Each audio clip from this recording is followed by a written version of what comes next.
Okay, good. So there are two options that I was thinking of. The first one is to actually what we have done here, because this has happened before, and before we had the plugin framework, UnBBayes was really Yeah, hard because everything we had to be changed together with the core and everything. So you would end up changing things that we didn't want to. yeah, yeah. So that's the main reason why we decided to create this plugin framework. So to allow the addition of new features without any changes to the existing ones. So Okay. basically, what we did on the beginning is that I had to control everything that was committed to the project. So for instance, we had here at GMU, we had a student that was helping out in UnBBayes, but he would develop on his machine, and then we would get together someday, and only then, after I checked the code, I would commit to UnBBayes. But still, Yeah. I could not cover everything, so we still had some problems now and then. So eventually, with this new plugin framework, what ended up happening is that here at George Mason, we created, we are actually working on a project like I told you before. I think I Yeah. told you via email. So we created a SourceForge project for our project here. Okay. So basically, we created a new one, and in this project, we have a plugin developed there. So then you have all the access you need. You put the developers you want there, and they have their own code. So you can actually create a project, plugin project, in on your own SVN repository without having to access UnBBayes repository. Okay. Okay, so that Okay. makes your life a lot easier. All you need is just a jar file from UnBBayes or whatever, and Hmm. then you can develop everything on your own, and it's separate from what we have on UnBBayes. But what I Okay. want is a bit different. What I want is this. I mean, this is a general practice. You can do it with Git or other different code management. But in SVM, what I want to do is this. I want to keep your trunk in one place, branch from that, build my own things, and every now and then integrate your changes and then integrate back to your branch. Yeah, I understand that, but the thing is, what I'm saying is that even us, UnBBayes. So let me show here in SourceForge project. Let me share the screen. So even ours, we from the project that you know have been developing on UnBBayes, we now have not a separate branch that we then merge again, but they are Yeah. actually different projects. Okay, so if you Okay. go to our SVN repository, just let me just SVN browse here, and you go to our trunk, you see that you have UnBBayes, and this UnBBayes is the UnBBayes core. But then, if you're talking about Mibin, it's another project. It's Yes. UnBBayes PRS Mibin. Yes. Okay, so But what I'm saying yeah. is that if you're creating a new, let's suppose we're creating the decision graph Mibin, right? MEDG. We're gonna create a new folder called UnBBayes PRS.medg. Okay, and then this other project, you can do whatever you want to. You can develop on the trunk, or you can create a branch. But what I'm saying is that every single plugin is a separate project.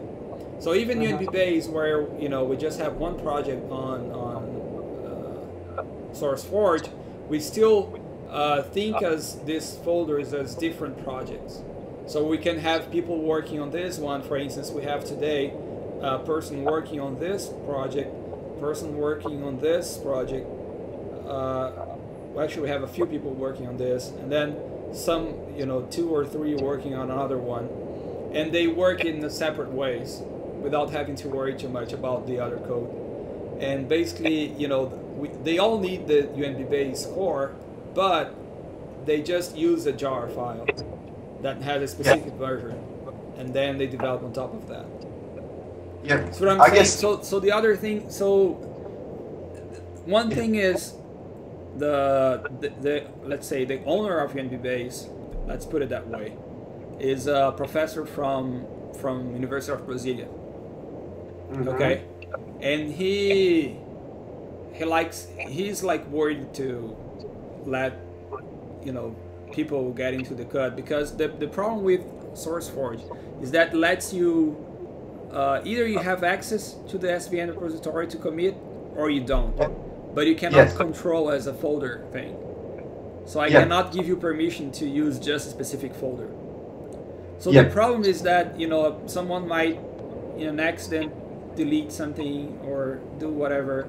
So we want to avoid that as a thumb rule, saying, okay, let's just say that if people want to help us out, either they have to create a new project to develop the plugin, or the second option that I was talking to you before is that here at George Mason, we have a collaboration between the University of Brasília in Brazil and George Mason University here at USA, and they have their own SVN repository, and it's really straightforward for them to create like a UnBBayes plugins folder, and then in each folder create a different, you know, folder, subfolder where we would have these projects like we have here in UnBBayes.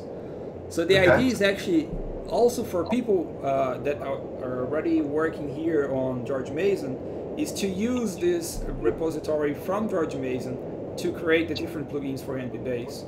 So for instance, you could be a developer in one of these projects that is going to be, you know, have the code hosted at George Mason, and then you would have access to this project, and then we could work together on that.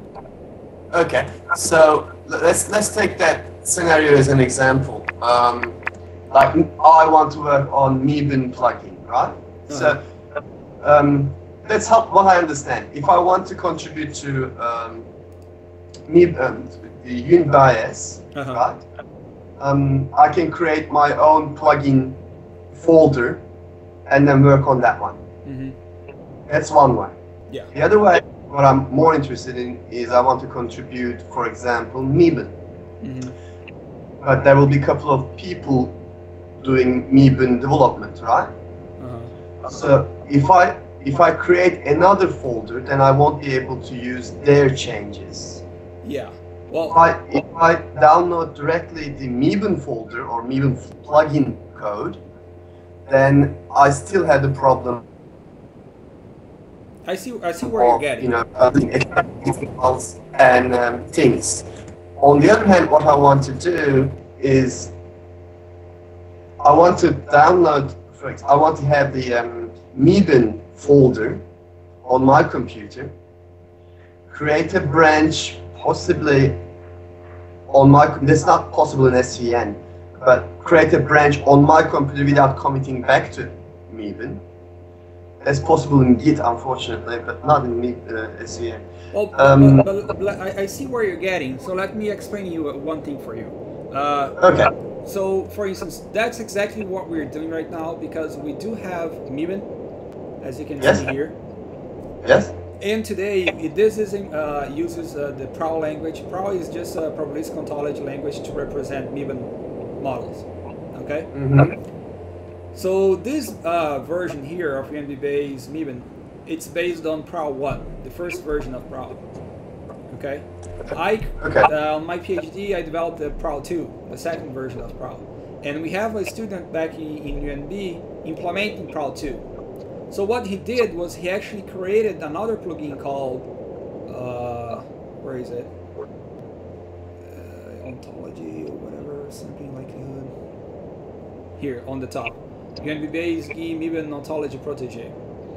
So basically, this plugin on the top here uses MeBin and does some extension. So a concept that we have is that we have plugins of plugins. Okay. So we don't want to change MeBin, because if we change MeBin, it might have a problem of backward compatibility with things that we already did before. So what we did is, okay, what would I like to change in MeBin? So one thing is to add a different type of node. For instance, we want to add a decision node to MeBin, right? Okay. So we created an extension point where you can actually add new types of nodes. Another thing you might do in MeBin is to have a different file to save MeBin. So instead of using PROW 1 or PROW 2, you want to use PROW 3 or just a text file or whatever. well, then you can extend the I/O feature we have in Mibin, and that's another extension point. The other thing you might want to change is the inference algorithm. We use a specific inference algorithm, but you might come up with a faster one or one that uses approximation or whatever. Then we have an extension point for that. See what I'm saying? So you can actually work with the most current version of Mibin and it still contribute with new algorithms or new nodes or new types of things using the newest version. And I'm gonna show you how to do that on Eclipse. So you can keep pointing. Just one comment over there. Okay. That came to my mind as a possible drawback of this approach, which is a very good approach, I should admit. But the possible drawback might be when I start developing, for example, ProAll 2, right?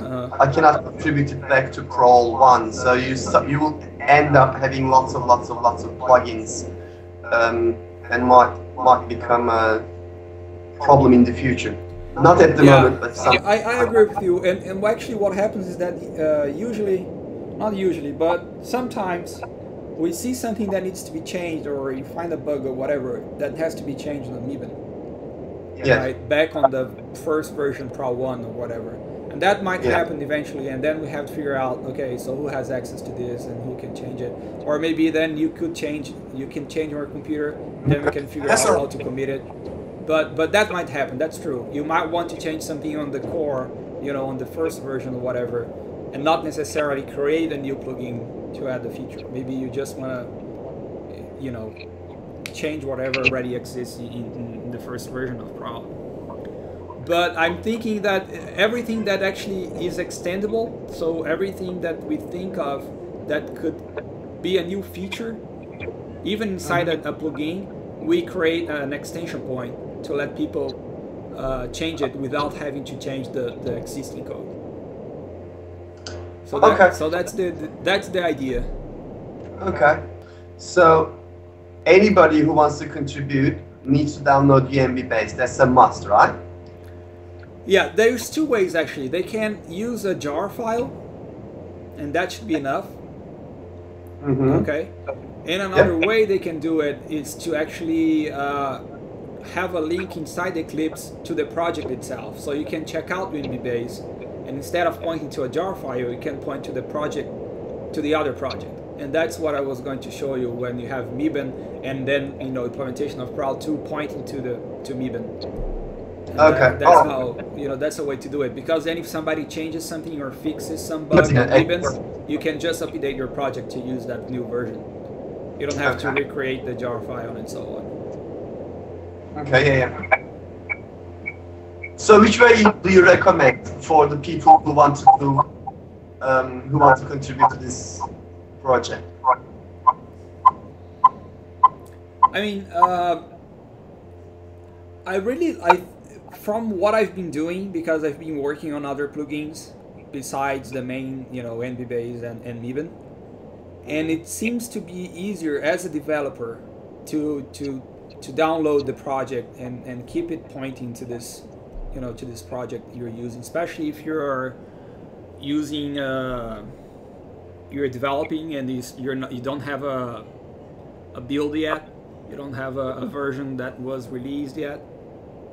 So just starting your development, I think it's a good idea to just point to the newest version, because we usually update with bug fixes and things like that.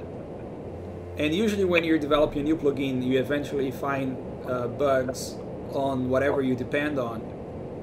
Yeah. So once we fix that, you want to update your project. So it's easier if you just point to that plugin project.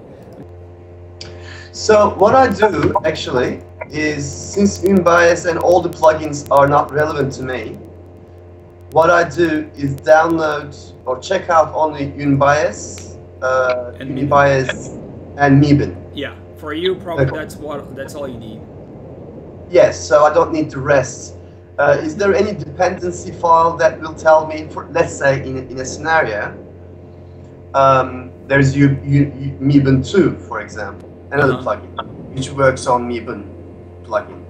So is there any dependency file Yeah, I'll show you where you have that to tells look me for you should have dependencies.